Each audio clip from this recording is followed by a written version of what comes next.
need your loving, 'cause I'm drowning in something and I can't come out. Just show me loving. আমরা অনেকেই গান করতে পছন্দ করি এবং দেখা যায় অনেকে শুধু গানটা রেকর্ড করে একটা স্টিল ফটো অ্যাড করে গানটা বিভিন্ন সোশ্যাল মিডিয়াতে আপলোড করে থাকে। কিন্তু সেই ক্ষেত্রে যদি আমরা আমাদের এই গানটাতে একটি অডিও স্পেকট্রাম অ্যাড করে দিই তাহলে কিন্তু জিনিসটা দেখতে আরও অ্যাট্রাকটিভ লাগে। আর আপনারা জানেন যে একটা অডিও স্পেকট্রাম তৈরি করতে অনেক সময়ের ব্যাপার, তাছাড়া আপনার এডিটিং স্কিল অনেক ভালো থাকতে হয়। কিন্তু ব্যাপার না, আজকের এই ভিডিওতে আমি আপনাদের দেখাবো কিভাবে মোবাইল ফোনের সাহায্যে আপনারা খুব সহজ এবং খুব অল্প সময়ে একটি অডিও স্পেকট্রাম তৈরি করতে পারবেন। তার জন্য আমাদের একটি অ্যাপের প্রয়োজন পড়বে। অ্যাপটির নাম ভিভো ভিডিও। আপনারা অ্যাপটি গুগল প্লে স্টোরে পেয়ে যাবেন। তাছাড়া অ্যাপটির লিঙ্ক আমি ভিডিও ডেসক্রিপশন বক্সে দিয়ে দেবো, আপনারা এখান থেকেও অ্যাপটি ডাউনলোড করতে পারবেন।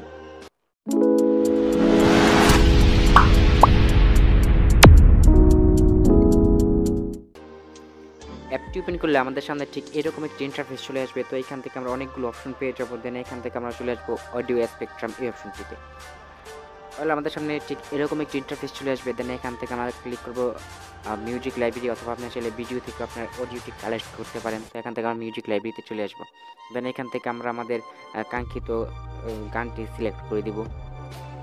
তারপরে এখান থেকে আপনাদের সামনে এইরকম একটি ইন্টারফেস চলে আসবে, যেখান থেকে আপনার চাইলে পছন্দ অনুযায়ী গানের যে কোনো একটি অংশ সিলেক্ট করতে পারেন এগুলো সরিয়ে, অথবা আপনি পুরো গানটাকে আপনি নিয়ে নিতে পারেন। তারপর আমাদের সামনে ঠিক এরকম একটি ইন্টারফেস চলে আসবে। দেন এখান থেকে আমরা এইখানে ক্লিক করব। এখানে ক্লিক করার পরে আমরা আমাদের ভিডিওর রেশিওটাকে সিলেক্ট করতে পারবো, যে আমরা যে রেশিওতে ভিডিও তৈরি করবো সেই রেশিওটা এখান থেকে সিলেক্ট করতে পারবো।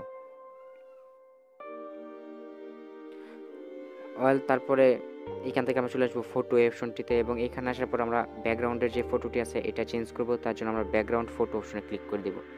দেন এখান থেকে আমাদের ফোনের ফোল্ডারগুলো চলে আসবে। এখান থেকে আমরা যে কোনো একটি ব্যাকগ্রাউন্ড ফটো সিলেক্ট করে দিব। তারপরে এখান থেকে আমরা এই সেন্টারের ফটোটি চেঞ্জ করব। তার জন্য আমরা আবার এই ফটো অপশনে ক্লিক করব। দেন এখান থেকে সেন্টার ফটো এই অপশনে ক্লিক করে এখান থেকে চুজ ফটো অপশনটিতে ক্লিক করে দেব। দেন এখান থেকে আবার আমাদের ফোল্ডারগুলো চলে আসবে, এবং এইখান থেকে আমরা আবার একটি ফটো সিলেক্ট করে দেব। এবং এইখান থেকে আপনার ক্রপ অপশন পেয়ে যাবেন। এই ক্রপ অপশনে ক্লিক করে আপনারা আপনাদের ফটোটি ক্রপ করে নিতে পারেন। তারপরে এখান থেকে চলে আসবো ব্রাইটনেস, তারপরে এফেক্ট, এই অপশনগুলো আপনারা পেয়ে যাবেন।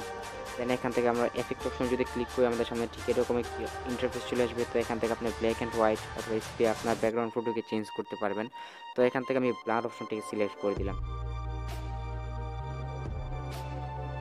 তারপরে এখান থেকে আমরা চলে আসবো স্টাইল এই অপশনটিতে, এবং এইখানে আসার পর আমরা বেশ কিছু অডিও স্পেকট্রাম দেখতে পাবো। এখান থেকে আপনার পছন্দ অনুযায়ী যে কোনো একটি স্পেকট্রাম আপনি সিলেক্ট করতে পারবেন।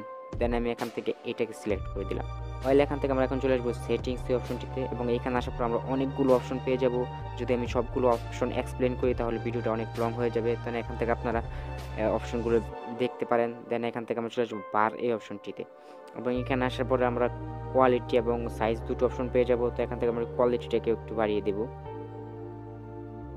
তারপর এখান থেকে সাইজ অপশনটিতে আপনারা এটাকে চিকন মোটা করে নিতে পারবেন। তো আমি এটাকে এতটুকু রেখে দিলাম। দেন এখান থেকে টিক মার্কে ক্লিক করে দেব। তারপরে এখান থেকে আমরা চলে আসবো ইনসার্ট এই অপশনটিতে, এবং এখানে আসার পরে এখান থেকে আমরা চাইলে এটাতে টেক্সট অ্যাড করতে পারবো অথবা ফটো অ্যাড করতে পারবো। দেন এখান থেকে টাস্ট একটি অপশন পেয়ে যাবো, এই টাস্ট অপশনটিতে ক্লিক করে দেবো। এখান থেকে তাহলে দেখবো আমাদের ভিডিওটি কিছু অ্যানিমেশন অ্যাড হয়ে গেছে। দেন এখান থেকে আপনারা চাইলে এটা স্পিডটাকে বাড়িয়ে কমিয়ে নিতে পারেন, এবং এই সাইজে ক্লিক করে এটাকে আপনারা ছোটো বড়ো করে নিতে পারবেন। দেন কোয়ালিটিতে ক্লিক করে এটাকে আপনারা আপনাদের মনের মতো করে কাস্টমাইজ করতে পারবেন। এখন আমাদের ভিডিওটা সেভ করতে হবে, তার জন্য সিম্পলি আমরা এই টিক মার্কে ক্লিক করে দেবো। দেন এখান থেকে আমাদের ভিডিও কোয়ালিটিটি চলে আসবে, এবং এইখানে যদি আপনাদের টিক মার্ক দেওয়া থাকে এই টিক মার্কটাকে আপনারা উঠিয়ে দিবেন। দেন এখান থেকে এক্সপোর্ট অপশনে ক্লিক করবেন, এবং এইখানে এক্সপোর্ট হতে বেশ কিছুক্ষণ সময় লাগবে। তো আপনাদেরকে এখানে অপেক্ষা করতে হবে, তারপরে আপনারা ভিডিওটি যে কোনো জায়গায় পাবলিশ করতে পারবেন।